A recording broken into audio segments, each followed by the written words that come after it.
Diz que o Espírito Santo lhe disse: Dave, você acidentalmente descobriu a fonte do meu poder. Eu era ainda um adolescente, quando eu fui cheio do Espírito Santo, e eu não sabia, quais eram as regras, os princípios bíblicos. Eu lembro que junto com outros adolescentes empolgados que haviam recebido falar em línguas, a gente se reunia para as vigílias de oração, falava em língua com Deus, falava em língua uns com os outros, um perguntava, o outro respondia, ninguém estava entendendo nada, mas a gente fingia que sabia. Até que um dia eu lendo a Bíblia, eu falei, peraí, o que fala em língua não fala homem, fala Deus. Eu falei, gente, deu ruim, não é para usar com a gente não, isso aqui é para falar só com Deus. Então a gente não tinha muita instrução.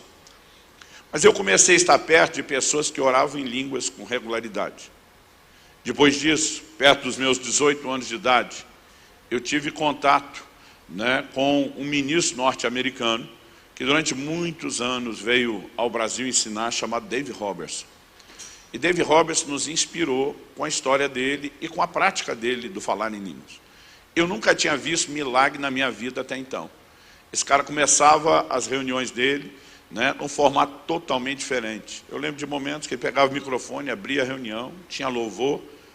Hoje isso é comum, mas quando você fala da virada da década de 80 para 90, um camarada vinha com a camisa fora da calça, vestindo jeans, camisa florida, era uma afronta ao nosso modelo religioso, e ele simplesmente descia e começava a curar os enfermos. E, gente, não era assim só um negócio de sumir a dor de cabeça.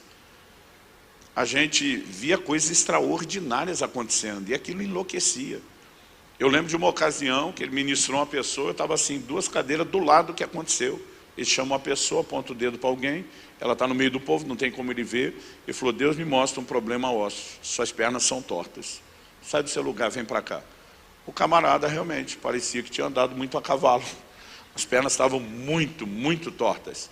Ele senta o camarada e eu, no corredor, eu estou 2 cadeiras para dentro, de olho.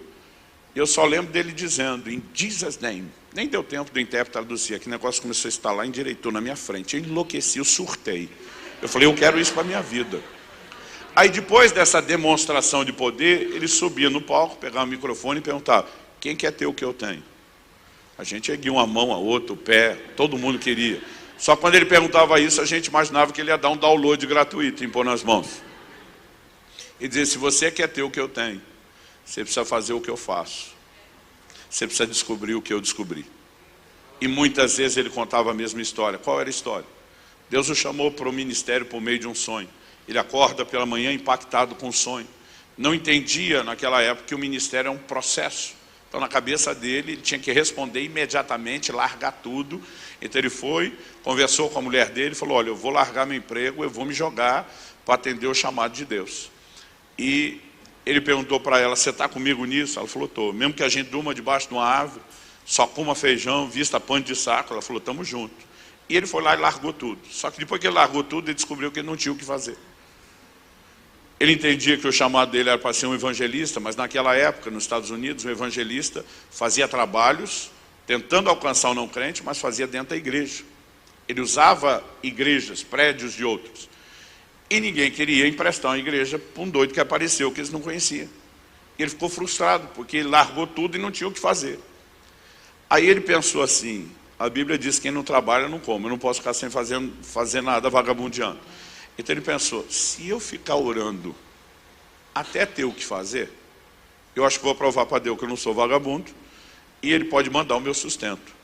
Então, já que antes ele trabalhava 8 horas por dia, ele decidiu que ele ia orar 8 horas por dia. Mas ele vinha do meio pentecostal, daquele assim intenso, de trincar mamona mesmo. Então eles acreditavam que a oração ainda tinha que ser de joelhos. Então ele decidiu passar 8 horas por dia de joelhos orando. No primeiro dia ele orou por tudo que sabia, podia e lembrava, e descobriu que não passou muito tempo. E não tinha mais assunto.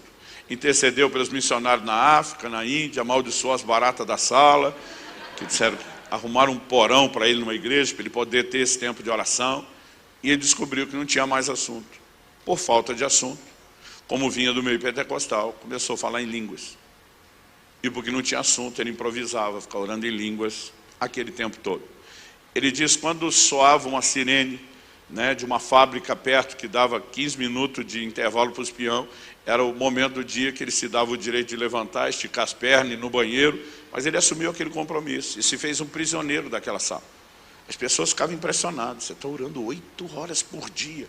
Perguntar para ele, o que é que você está sentindo? Ele dizia, a boca seca, a garganta cansada, o maxilar doendo de tanto falar, né? Mas ele disse, não havia sentimentos.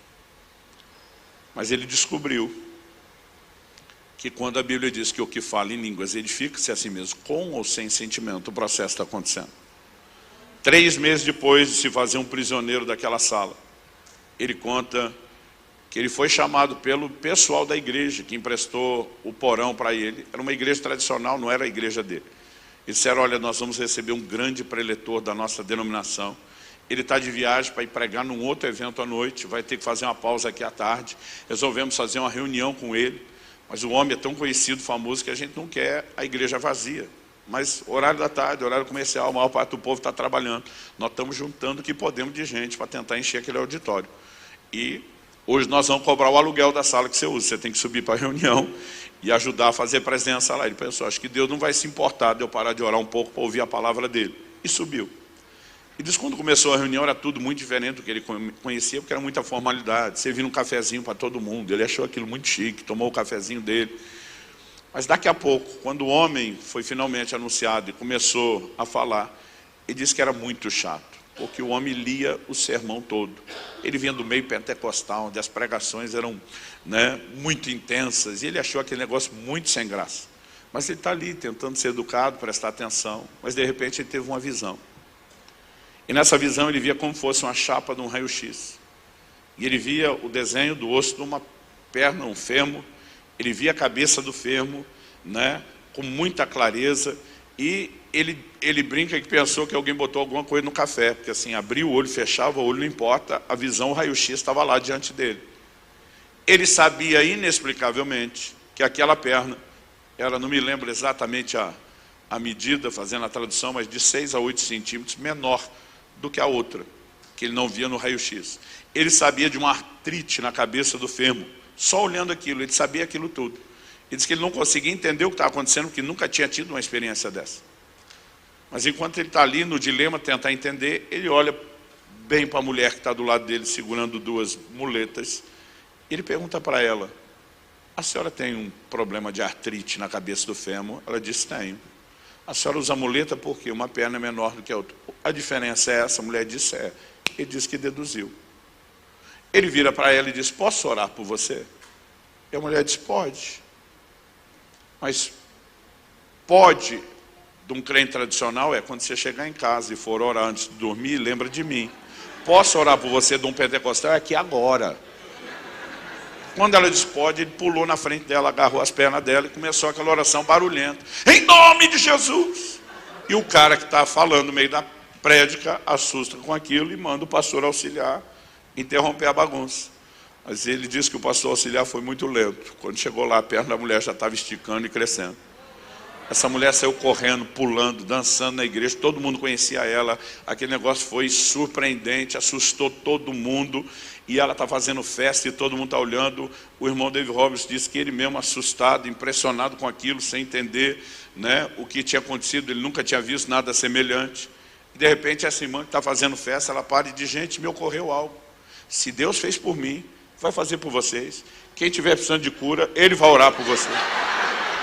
O povo correu para frente, o pregador sentou e o irmão David assumiu o controle da reunião. E disse que a primeira pessoa que ele orou, era que ele pôs a mão na cabeça, ele sentiu que a pessoa foi embora no meio da oração, ficou com uma vergonha, falou, por que ela desistiu? Mas ele ficou lá, com a mão erguida no ar, mesmo que a cabeça tinha ido embora, mas quando ele abriu o olho, tinha um corpo estendido no chão. Ele não entendeu o que era aquilo. Quando foi orar com o segundo, disse que sumiu a cabeça, ele abriu o olho, o outro no chão. E as pessoas começaram a ser curadas. Aí daqui a pouco ele mesmo empolgou, falou para os jovens, quem quer ter o que eu tenho? E começaram a ser cheios do Espírito Santo. Foi um avivamento a reunião. Quando terminou o culto, ele está agarrado na grade da igreja, do lado de fora, do portão, chorando que nem criança.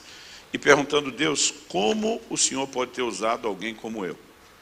Diz que o Espírito Santo lhe disse, David, você acidentalmente descobriu a fonte do meu poder. A minha palavra diz que o que fala em línguas edifica-se a si mesmo. Quando você se fez um prisioneiro daquela sala e começou a passar dia após dia, hora após hora, orando em outras línguas, você começou a ativar algo dentro de você. E ele gastava todos os seminários dele sobre vida no Espírito, tentando nos convencer da importância do falar em línguas. Eu comecei a orar cada vez mais, já tinha uma prática, né, de orar de 1 a 2 horas por dia em línguas. Quando ouvi o irmão Dave, aí aquilo me incendiou. Eu lembro que foi mais ou menos nessa fase de ter ouvido o irmão Dave já algumas vezes, ele vinha uma vez por semestre, que eu comecei a dizer, não, eu preciso fazer mais. Na época eu trabalhava num banco, do meio-dia às 6h30 da tarde, no máximo, saía direto para a escola. As minhas manhãs eram livres, e eu protegi minhas manhãs. Toda manhã, das 7 às 11. Eu não tinha as 8 horas, como ele, porque ainda trabalhava, mas falei, vou proteger 4 horas por dia. Das 7 às 11 eu me trancava no meu quarto para ficar orando. 90% pelo menos do tempo eu ficava orando em outras línguas. Os primeiros 6 meses eu não vi muita diferença. Mas de repente, não só as evidências dos benefícios dessa prática começaram a se manifestar em mim, como eu também comecei a perceber as curas, os milagres começando a acontecer.